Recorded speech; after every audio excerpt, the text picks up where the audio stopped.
Habang patungo ang grupo sa Namgang Estate, sinabi niya sa kanyang sarili, nakahanap na ako ng dahilan para manatili sa Namgang Estate ng mas matagal-tagal pa.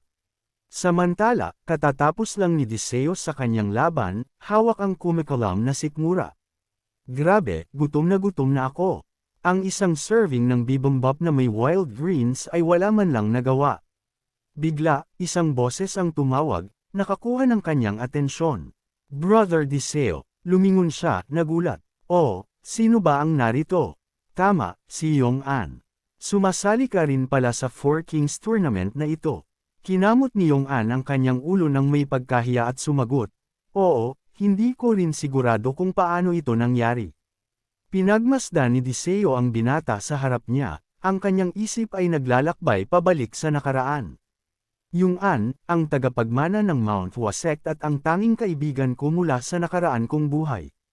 Ang mga alaala ay bumuhos, mula noong buntis pa ang kanyang ina at nagdarasal sa dambana hanggang noong bata pa siya at madalas bumisita si Yong-an. Ang ama ni Yong-an ay madalas ginugulo ang kanyang buhok, nakangiting masaya. Ang laki mo na. Napangiti si Deseo sa alaalang iyon. Lagi siyang masigla at punong-puno ng enerhiya na bata. Pagkatapos, isa pang alaala ang lumitaw.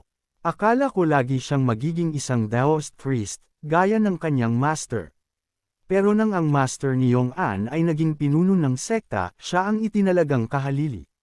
Siyempre, ang ibang mga disipulo ng Mount Hua Sect ay hindi basta-basta tatanggapin iyon.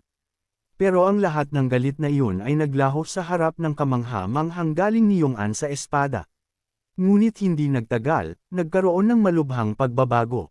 Sa lupa, ang kalaban ni Yong-an ay nanginginig, hawak ang dagwang kamay at sumisigaw sa sakit. Nasira ang kanyang kamay, napuli ni Yong-an ang kanyang kalaban sa isang sparring, at mula sa araw na iyon, tinalikuran na niya ang mundo ng martial arts, pinipili ang buhay na mag-isa at malayo sa lahat. Balik sa kasalukuyan, naglalakad silang magkatabi habang nagtatanong si Deseo, so, nakatapos ka na ng dalawa sa mga qualifying round. Kumusta naman ang performance mo? Nagbigay si Yong-an ng isang maliit at mapagpakumbabang ngiti. Oh, sinuwerte lang akong makausad sa main tournament. Tiningnan siya ni Deseo, medyo gamaan ang kanyang pag-aalala. Mukhang higit pa sa swerte iyon. Kahit na nakabukod ka, hindi ka tumigil sa pagsasanay sa iyong espada. Sa unahan, 3 disipulo mula sa Mount Hua Sect ang lumapit sa kanila. Ang kanilang mga boses ay puno ng pangungutya. Oh, tingnan niyo kung sino ang narito. Bakit ang isang taong dapat ay nakakulong sa probinsya ay nagpapakita rito? Patuloy na, nangutya si Yang Hak. Nagugulat ako na ang isang has-been, na hindi man lang makahawak ng espada ay mayroon pa palang kaibigan. Ibinaba lamang ni Yong-an ang kanyang ulo, walang sinasabi, pero hindi na itago ni Deseo ang kanyang inis. Naghahanap ba ng gulo ang mga taong ito? Agad na hinawakan ni Yong-an ang kanyang braso ng akma na siyang kikilos. Ayos lang, Brother Deseo. Lahat sila ay mga junior brothers ko. Hindi tumigil ang isa pang disipulo. May lakas ka pa ng loob na sabihin iyan. Malapit ka ng sipain palabas ng sekta at hindi mo pa rin alam ang lugar mo. Hindi na mapigil ni Deseo ang kanyang galit. Ngumisi siya ng may galit. Anong sinabi mo? Si Yong-an naman, na parehong nagpapanik, ay inulit ang salitang, expulsion. Nagpakawala ng tawa si Yang Hak, ang boses ay puno ng pananakot. Kung hindi ka makakakuha ng magandang resulta sa Tournament of the Four Kings na ito, kailangang talikuran ng Sect Master ang kanyang posisyon sa harap ng mga nakatatanda, at ako ang magiging susunod na successor disciple. Gets mo? Ang mga salitang iyon ay tumama kay Yong-an na parang isang baldeng tubig na may yelo, ang posisyon ng kanyang master bilang Sect Master. Ipinagpatuloy ni Yang Hak ang kanyang mga banta. Magdasal ka na lang na hindi mo ako makaharap sa mga susunod na round. Kahit na dati kang successor disciple ng Mount Hua, kung dumanas ka ng kaiyahiyang pagkatalo sa harap ng lahat, hindi ba't mawawalan din kami ng mukha? Humarap si Deseo kay Yong-an, ang boses ay bumaba. Naintindihan ko na, mabilis na matatalo si Yong-an sa main tournament, at kailangang bumaba ng Sect Master. Hindi nagtagal pagkatapos yun, nagkasakit si Yong-an at pumanaw. Ang pagkamatay ng kanyang master ang naging huling mitya, na naging dahilan para maging ganap na ibang tao si Yong-an. Ang palayaw na ibinigay sa kanya ng mga tao noon, sinasabi nilang sa tuwing bubunot siya ng espada, siguradong may dugong dadanak. Tinawag siyang Ghost Blade of Mount Hua, at noon, ang tanging nagawa ko lang ay tumayo at manood. Ngunit iba na ngayon. Sa pagkakataong ito, hindi ko hahayaang lumakad muli si Yong-an sa maling landas.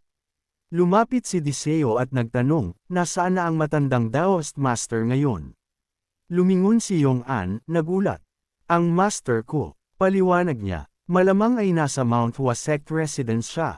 Hindi ako nanunuluyan kasama si Master, kaya hindi ko alam ang eksaktong lokasyon niya. Tumango si Deseo, sige, nakuha ko. Mauna na ako kung gayon. Agad na tumawag si Yong-an. Brother Du, pinagdaop niya ang kanyang mga kamay, ang boses ay puno ng pag-aalala. Maaari mo bang bisitahin si Master para sa akin para makita kung maayos ba siya?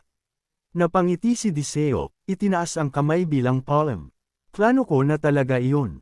Magkita na lang tayo mamaya.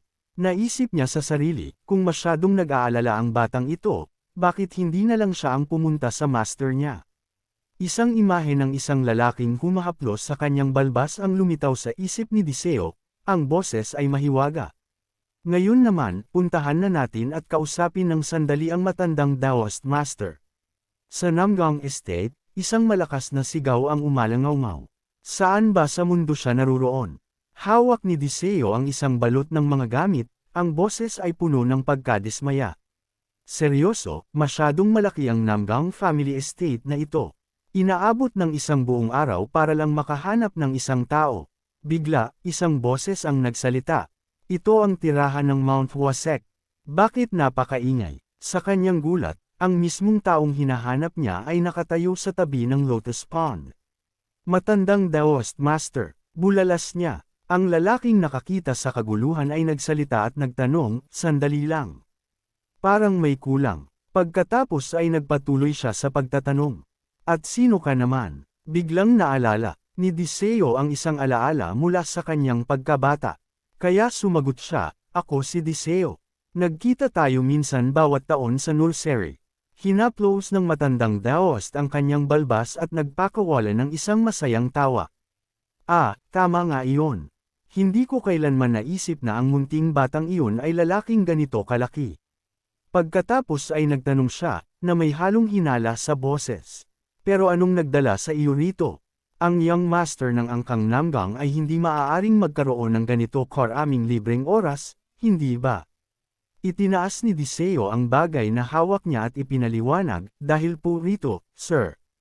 Isang kitikam-takam na bango ang lumabas mula sa balot, dahilan para magwika ang matanda, amoy na amoy ang roasted duck. Umiling siya, inabot ang loob ng kanyang damit habang nagsasalita. Pero nakalimutan mo ang isang mahalagang bahagi. Pinanood siya ni Deseo, ang boses ay may bahid ng pagsuko.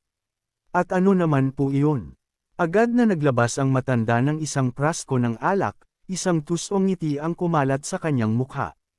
Kung magdadala ka ng karne, dapat ay nagdala ka rin ng alak na kapares nito, hindi ba?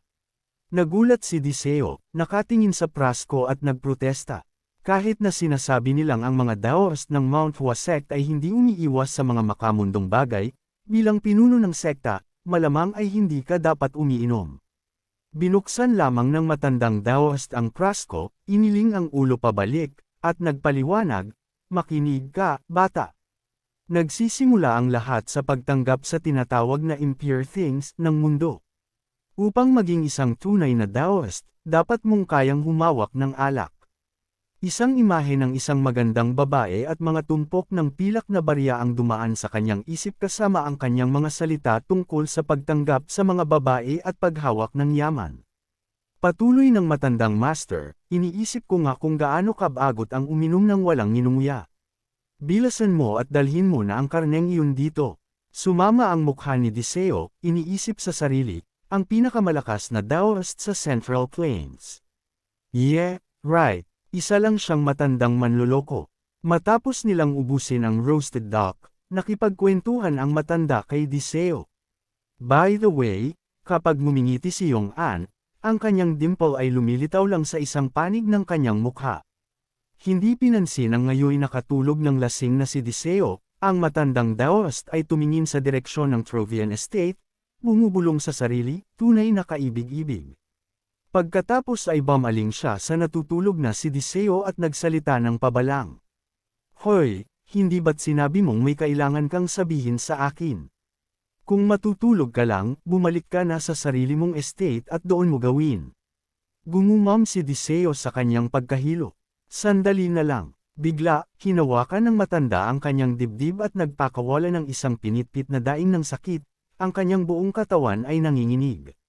Si Odiseo, na pula ang mukha dahil sa alak, ay lumingon para tumingin, at isang kaisipan ang dumaan sa kanyang isip. Ito na iyon. Ito ba ang dahilan kung bakit pumanaw ang matandang Daoist? Isang sandali pa, isang katanungan ang umalingaw sa bulwagan. Saan ba sa mundo pumunta ang sect leader? Sakto namang binuksan ng matandang Daoist ang pinto at humakbang papasok. Hinahanap niyo ba akong dalawa? Tanong ng isa sa kanila, humarap sa kanya. Saan ka ba galing? Ito ay isang krusyal na sandali. Habang nilalagpasan sila, nagpaliwanag siya. Nakipagkwentuhan lang ako sa isang matandang kaibigan at hindi ko napansin ang oras. Pagkatapos ay nagtanong siya, pero bakit kayong dalawa ay nagtitipon sa aking silid? Umalangaw ang boses ng isa pang lalaki. Kailangan namin ng diretsyang sagot mula sa iyo. Ang kanyang mga susunod na salita ay nagdulot ng pangangilabot sa matanda. Kung ang performance ni Yong-an ay mapatunayang hindi kasiya siya, aalisan mo ba siya ng titulo bilang successor disciple at sisang-ayon na hirangin ng aking disipulo, si Yang Hak, bilang bagong kahalili? Hindi ba't iyon ang kasunduan? Bumigat ang boses nito. Iyan ay tama. Lumingon ang dalawang lalaki, ang kanilang mga mata ay nakatuon sa kanya. Kung gayon, nagtitiwala kaming gagawa ka ng tamang desisyon. Sumara ang pinto sa likuran nila. Ang matandang master ay naiwang tila estatwa sa gitna ng silid. Bigla, ang kanyang mga kamay ay naikuyom ng mahigpit. Hinawakan niya ang kanyang dibdib, isang pinitpit na daing ng sakit ang lumabas sa kanyang mga labi. Nilabanan niya ang hapdi, nag-iisip, hindi ko maaaring hayaang malaman nila. Hindi pa ngayon. Ang imahe ng mga traidor na nakatatanda ay dumaan sa kanyang isip. Alam niyang kung matutuklasan nila ang kanyang humihinang kalusugan, hindi na nila siya lulubayan. Naalala niya ang tingin ni Yong-an habang hawak ang kanyang espada, ang maliit na ngiting ibinigay nito sa kanya. Kung bababa ako bilang sect master, hindi ko na mapoprotektahan ang batang iyon. Nagsimulang lumabo ang kanyang paningin habang ang kanyang nanginginig na mga kamay ay inaabot ang pinto. Kailangan kong i-lock ang pinto bago nila ako makitang ganito. Pero sa sandaling iyon, bumukas ang pinto habang may tumatawag, Sect Master. Napuno ng takot ang mukha ng matanda. Huwag kayong lumapit, pero pumasok pa rin si Lihon. Buti na lang at nakarating ako sa tamang oras.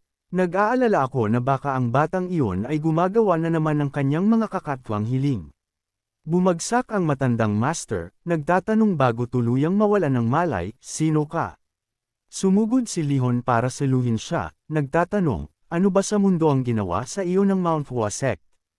Mabilis na sinuri ni Lihon ang kanyang kondisyon, pagkatapos ay ibinigay ang kanyang diagnosis. Masama ito, hayaan mong dumating ang mga bastos na Mount Hua na iyon. Pagbabayaran ko sila ng 1,000 beses para rito. Pumasok si Odiseo sa silid, ang kanyang mga kamao ay nakakuyom ng mahigpit, ang kanyang boses ay puno ng determinasyon. Naiintindihan mo ang sitwasyon, hindi ba?